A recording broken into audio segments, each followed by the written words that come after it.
Hey, kia ora, Helen Brahms here, coming to you live from Sun City I'm not in Sun City. I am in San Marcos, California. Whoa. Still in San Marcos, still in California. So welcome to Before the Dirt Nap podcast number 1219. It's been a productive day today, but I have to show you a picture. I'm going to see if I can get this to come up. There's my puppy. I got that picture sent to me this morning. That's her on the school drive, heading off to. That's when they were big smile on her face, so cute. So she got taken in the car today to go to school, to drop the kids off at school, because the last 2 mornings she's had an issue with being locked in her crate. The first morning she managed to escape, and I'm still trying to figure out how the heck that happened, considering how it's locked up, but she figured it out. And the second day she put a dent in her crate door because she couldn't get out, because they'd angled her crate so that the door would hit the wall and she wouldn't be able to get out. So they said, we'll just take her for a ride in the car. It's okay. I said, if she starts whining, it's because she's not buckled in. But no whining. And her and the golden doodle were snuggled up on the front seat of the car. So it's like, whatever works. And that was a big smile face. But it has been a crazy day. So we came off 2 days of an event. And so today was filling out paperwork for a business entity to add underneath Before the Dirt Nap. More about that later when we get all the paperwork approved and everything else. And then I spent the rest of the day catching up on all the study I didn't get done the last 2 days because of the event. So I did a little bit, but not as much as I needed. So it was kind of a catch-up day. And it was really cool because we've got 2 discussion questions, and now we're for the next 3 weeks, this week and the next 2 weeks, we're going to get graded on our discussion responses. So we actually, have to go and we have to read the question, and then go in and create a new thread and put in there and answer the questions. It could either be answer one question, here's several questions, pick one and answer it, and why you want to do, why you chose that. Well, not why you chose that one, but like one of them today, we had a transcript. We had the original a picture of the original document, and we had a transcript, and we had to look to see if the transcript was in accordance with the genealogy standards. And they weren't. Very quickly, very easily figured it out that, they just. So I picked, and then you had to pick one thing that was on the transcript that you wanted to talk about, and you had to put down which standards it didn't comply with and what you would do to fix it. So you're waiting on that one. And the second one was we had somebody's timeline from 3 different census reports, and he wasn't on the third one. So I decided to go, well, where did he go? What happened to him? Did he die between the two censuses?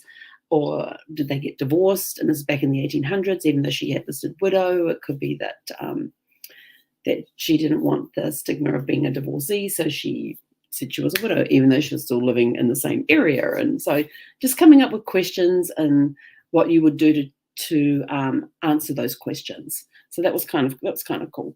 And I've been working on reading the articles, catching up on those as well, doing a new, and then tomorrow I'm going to tackle new search fields and a different resource and tackle those. Go look for, they give you things to do, like go look at this, and then here's a self-assessment for you to do. So I'll do these self-assessments tomorrow. I have started going through the clothes, and I have started a pile of stuff that's been donated. And so my goal tomorrow is to get, I know I got a lot of stuff to do tomorrow. So tomorrow it is getting all of that stuff over there that's been unpacked and sorted, getting it all packed up and deciding what comes back to Arizona and what's going to go back into the storage unit, and then get over to the storage unit and drop off the stuff. I already know 2 containers that are going back in the storage unit because I have no need for them in Arizona right now, and I'm deciding what to do with the contents in the boxes. So, and then tonight I am not watching Spectre. Spectre is the next James Bond movie to watch. It's number 24, because I don't have it on DVD. And the only way I can watch it is if I sit at my laptop and watch it. I have to download the digital the digital copy of it, and I'm sort of like, I'm having issues with storage space on my laptop as it is, and I can't figure out why. So since I have most of my stuff is in like Dropbox, and it's not kept on the computer at all. I access it through Dropbox. So I'm trying to figure out what the heck is taking up all this space. No clue. And why it's running out of room. And so I can't download the movie. So I'm sort of like, damn. And I've got No Time to Die with me, but I don't want to watch it without watching Spectre first. And it's just one of those things. Oh, and when I was watching Skyfall last night, in which we said goodbye to Judi Dench's M, right at the end again, they did the gun barrel scene, and then they came up with the 50th anniversary seal at the end of it. And I suddenly thought, oh yeah, it came out in 2012, which was their 50th anniversary. Then I thought back, I thought, okay, 1962, 1972. And then I was looking back and I suddenly thought, Daniel Craig is the only James Bond that has played James Bond for more than 10 years and been there for 2 anniversaries. Because last night's one, Skyfall, came out in 2012. And then the last movie he was in came out in 2021, but it was part of the 60th anniversary of James Bond. So, he's been around for a while, and he already had a couple of movies before that. So he's been the longest running James Bond, but he has not been but Roger Moore still holds the record for the most James Bond movies. So it was kind of interesting suddenly, seeing that at the end and going, oh yeah. So they're doing them at the end. So it'll be interesting when I get back, because I got Spectre on DVD, on Blu-ray, not DVD, and I only have a portable DVD player. I could have bought my Blu-ray player, but it's just too much hassle to unplug it with where it is and everything else in the RV, because it's stuck in place. It's got industrial strength Velcro on the underside of it, on the bottom of the cabinet. So when we're driving, it ain't moving. So I didn't want to have to deal with trying to peel that up. So I pulled out my little portable DVD player and brought that along with me. It's easier to deal with. But it doesn't play Blu-ray, and I only have Spectre on Blu-ray. Yet all the other James Bond movies are all on DVD, and the ones that I have Blu-rays for also have a DVD in with the Blu-ray. Even No Time to Die is Blu-ray and DVD. And for some reason, Spectre, it just came in Blu-ray when I got it. So I was like, that's weird.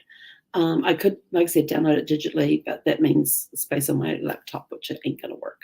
So I did pull in some other DVDs with me, bought some other DVDs, one of them being one of my favorites. It's from 1978, is The Great Train Robbery.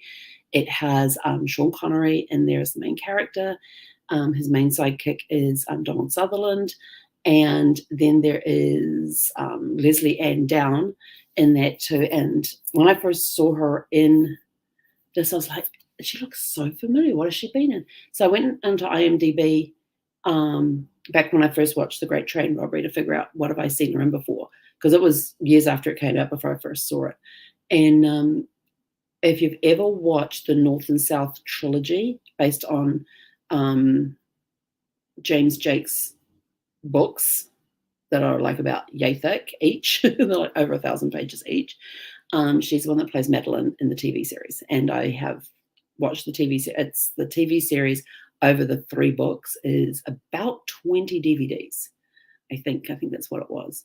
And so she played Madeline, one of the main characters, Patrick Swayze's love interest in that one. So yes, I thought, oh, that's where I've seen her before.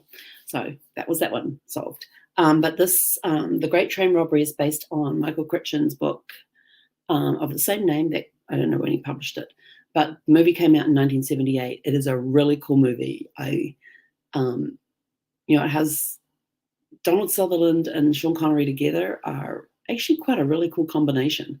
They're a really cool combination together in a movie. I like the way that they play off each other and things like that. But so what the gist of the story is, it's set like around 1855, I think it is, somewhere in the 1850s. I think it's 1855. And there's a train going through that has the Crimean gold on it. It's going from one part of England to another. And Sean Connery decides that he wants the gold. And so people go, oh, it's going to be impossible. It's been watched 24/7, being watched all the time. There's always somebody with it. You need 4 keys to get into the safe. And he comes up with this plan to get the keys, to get on the train, to rob the train of this gold. And there's little mishaps that happen along the way. And you think, it's not going to happen, and all that sort of thing. There were rumors it was based on a true story, but I don't know how true they are, especially when I saw it was after Michael Crichton's, based on his novel. So I don't know if his novel is based on true or not, but it's a really cool movie, really cool story set in the 1850s. So you've got all that period costumes that are in there. Their ways of communication are a lot slower, and just how they go about organizing this. He's got his team of he's got the people that he knows in the criminal world that he drags into this. So it's a pretty cool movie. So I'm looking forward to watching it because I haven't seen it for a while. So I grabbed that. I grabbed some my Indiana Jones movies and my Jack Ryan movies as well. Not sure which one I'm going to do as a fest next. It'll either be Indiana Jones or Jack Ryan. Total mind blank. I don't know what to do with myself at times. So tomorrow's going to be more study work done, stuff going back to storage. And then on Saturday, it's been confirmed I get to see all 4 grandsons on Saturday. So I'm looking forward to that. I get to meet my youngest one, who is 7 months old, almost 8 months old. So I get to meet him for the first time. The almost 2-year-old, I haven't seen him since he was 3 months old. And the other ones, they may remember me, but the youngest 2 may not. Who knows? But I'm looking forward to catching up with them on Saturday. It's going to be a lot of fun. It's going to be fun. I've already been told I can show up at the house whenever I like, just so long as it's not before 7:30. I'm like thinking, yeah, I'm kind of having a lazy start to the day. Yes, I'm excited to see the kids, but I'm still going to take a lazy start, even though I wake up at 5 o'clock. You might lay in bed, read for a bit, get up, have a shower, get dressed, have breakfast, and just mosey on over there at some point in the day. But it's going to be good to see the boys and their wives again. I got to see Chris and Ash at the wedding. Brandon wasn't able to come, and which was a shame, but because he would have enjoyed that day too. That wedding was something else, I tell you. There was some magic in the air at that wedding. Still feeling it this week. But anyway, I even went out to a supermarket again. Oh, it's just weird. Back in Arizona, I won't go near a supermarket. But here, hop in the car, drive over there, go get what I needed, just wandered around, got exactly what I needed, and came back with no problem. So I got some stuff for dinner and going to go and plug my movie in and sit and eat my dinner. And when I finish dinner, I'm going to continue sorting through the clothes that are down there on the floor and get my stuff ready to go to Goodwill and find somewhere I've got to drop it off. And I've got to get gas tomorrow because my little light came on today. Just as I get back to the hotel, I park my car, bing, on comes the fill the tank. The little gas light came on. And I was like, oh, I guess I'm at E for enough to get to a gas station. So anyway, I'm rambling. I'm out of here. Have a super fantastic, sparkling evening, and we'll catch you guys back here tomorrow evening around 6 p.m. Pacific time. Hey, Connery.